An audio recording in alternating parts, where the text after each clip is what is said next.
Hello everyone, I am Phoenix Tremaine, and this is my commentary on Divorce Court, Season 20, Episode 3, Morando versus Norcross. But first, if you haven't done so, please take a minute to subscribe. If you have subscribed, thank you very much. And hopefully I can do this video as good the second time as I did the first, because I just did this entire video, but I didn't turn my mics on, so it's no sound. But now the mics are on and I'm ready to do this review again. So this episode to me was very important because two things really stood out to me, and I couldn't understand why Judge Lynn gave her blessing for these two people to get married, because there were so many red flags in this case. Even she had mentioned that he was on a slippery slope of, when he was blocking the door so she couldn't leave and hiding her keys and things like that, that those are signs of a potential abuser. And even she said slippery slope, but I mean, you wouldn't want your daughter to be hitched to a guy with this type of behavior. So I'm not sure why she gave her blessing, but in my commentary, oh, hell no. No, do not pass go. Do not collect $200 and leave before things get worse. So in this situation, his main problem with her, other than her not having a job, well, she does have a job, but we'll get into that later, was that she keeps staring at black men. She's only dated black men, and he's not black. And so he has insecurity because of that. And she compounds that insecurity by having a compulsion to stare, leer, ogle black men. And she's like, they're everywhere.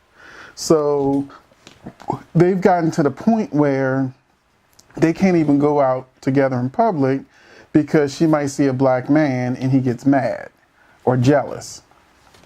So that is a big red flag right there. And this is the way I look at it. There used to be a time when I was young and stupid, and I used to care what people thought about me. I used to care about people's opinions. Even on my commentary, especially on my other channel, Web Series and Movies, I would, see people in the comments saying nasty things about my appearance or my weight or whatever.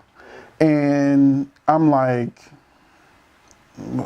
well, I'm probably living a better life than you and a happier relationship than you. So, And I say that to say that, I've been blessed and lucky enough to have been in situations where I've never had a problem getting a date. I had 3 people ask me to prom. I didn't ask anybody to prom. I had 3 girls ask me to prom. So I've never had a problem getting a date. I've never had a problem with being single. I've been currently, my first relationship I was in, it was 6.5 years.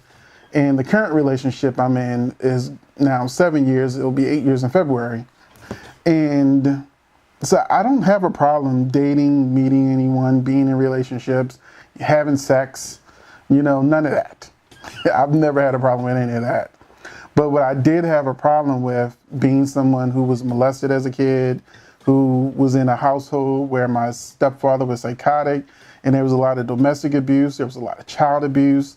There was a lot of bashing of, your self-esteem.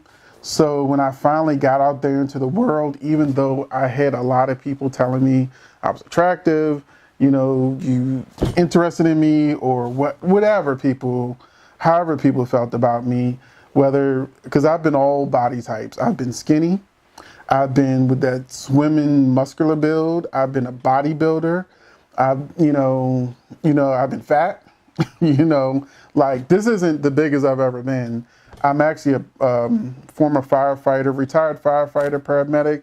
I also own a gym. I train people, and so I have clients with 6-packs, and, I don't have one right now, but I'm going to get one because Because I don't want to be a fat personal trainer. But currently I am. But I wasn't always. I have pictures all over my gym of me in great physical shape. And just to nip it in the bud, I had two major events happen in my life. First was, let's just say it's an accident. I'll go into that later in another video. But I was in an accident that caused me to, the whole right side of my body was messed up, and I couldn't work out because if I can't use my arm, I can't use my leg and my shoulder blade, there's no exercise that I can do when half your body don't work. And then I eventually started gaining weight. And then when my mother died, I got depressed and I gained even more weight. So that's how I gained weight. But in this relationship I've been in for 7 years, I could be even fatter and the love wouldn't change. So yeah, that's what happens when you pick the right person and make sure that you're compatible. So they're not compatible.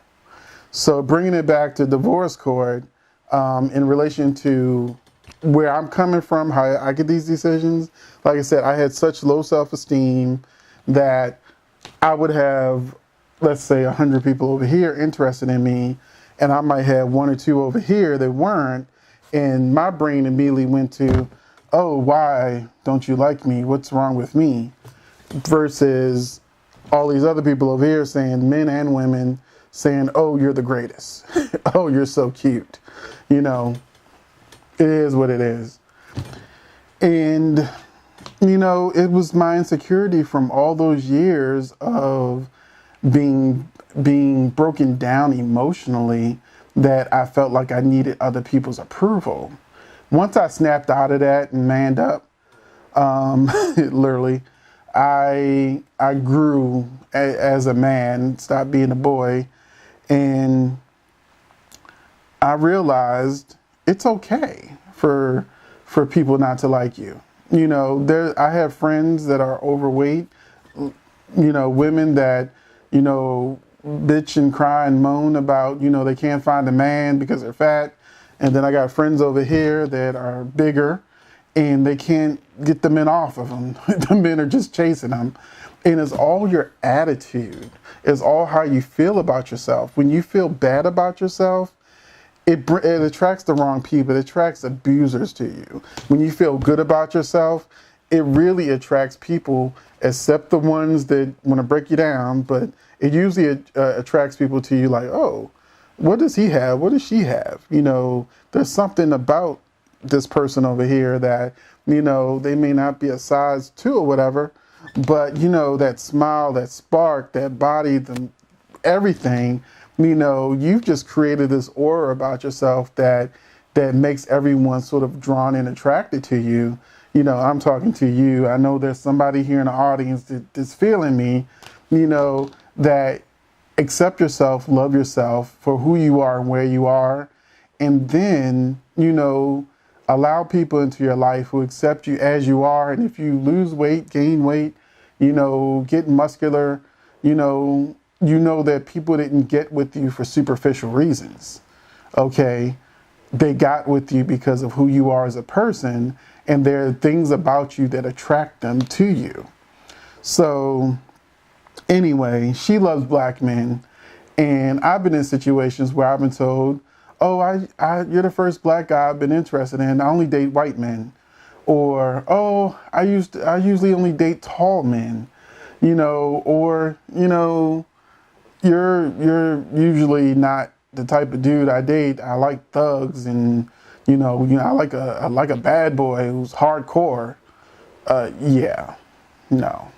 I'm a grown-ass man. I ain't got time for all this shit. So no. I don't have time for them kind of games.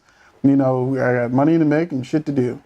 But once you get into that mindset, then a person like her would say to me, let's say, I think he's Mexican. She's like, oh, I've never dated a black guy before. Usually I only love to date Mexicans. I would have been like, well, have fun with Mexicans.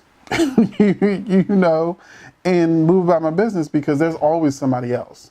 You know, if you are a true, genuine person and you put yourself out there and you attract the right people, there's always going to be somebody who wants you, you know, even if it's just for sex. You know, there's always somebody out there until you find somebody who wants you for you as a person. But that's just a man thing. Like, so yeah. So when he found out she likes black men, he should have left her alone and been like, look, bye. You know, have fun with your black men that you can't stop staring at because it's making me jealous and crazy. And we're going to have a horrible relationship because, you know, you'll never be able to relax or just be yourself because you're always on edge thinking about the next argument we're going to have because I looked at somebody too hard, which is disrespectful in itself. But I'm going to move on to the second thing that really alarmed me about this relationship.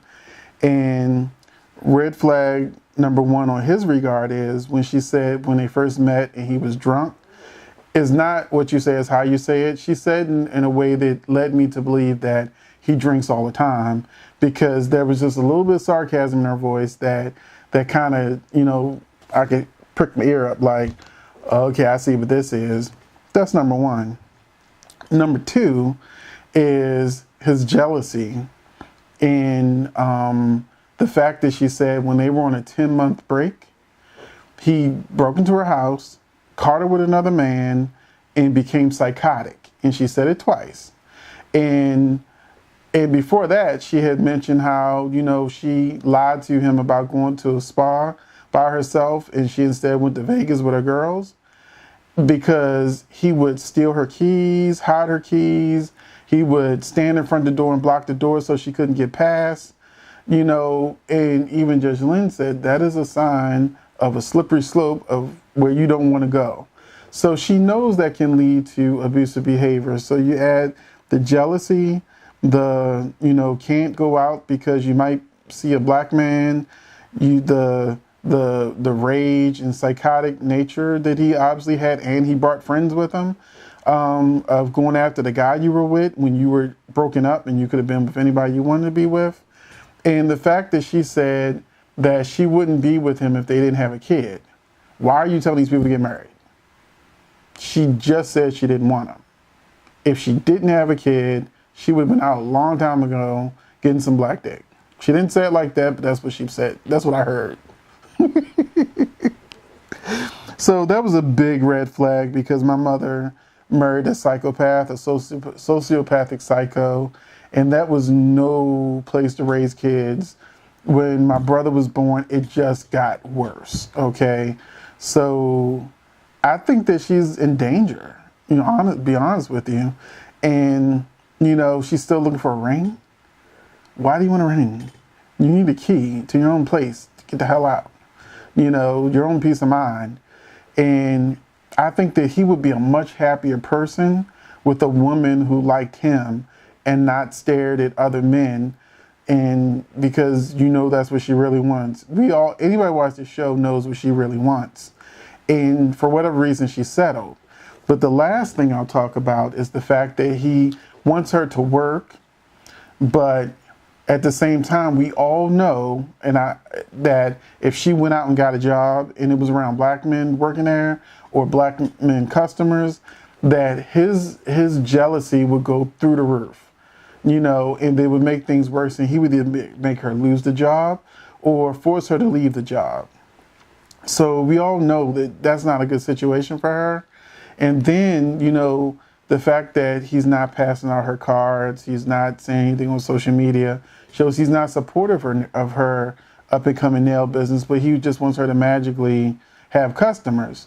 So, you know, at the end of the episode, it said that she was focused on her kid and focused on her nail business, and that he still hasn't gotten her a ring, but he's planning on it, which is the same thing he said, even though he promised at the end of the episode that he would go ahead to the courthouse within like 2 weeks and get her a ring. And I was like, no. So, I don't think they're good for each other because I don't think they're compatible. And I think that he would just be a much happier person with a woman who showered him with affection and looked at him like he kept saying, she doesn't look at me the way she looks at them. Yeah, she don't want you. She said it. She don't want you. So why drive yourself crazy? Why just potentially catch a charge because she's with a black guy when you can just find a woman that looks at you the way she looks at them? So that's it. Red flag, red flag, red flag. Time to go. No, do not get married. Do not pass go. Do not collect $200. That is my commentary for season 20, episode 3, Morando versus Norcross. What do you guys think in the comments? I will put this episode, link to this episode in the description box so that you can watch this episode if you haven't already. Thank you for watching, and if you haven't, please subscribe. Have a good one.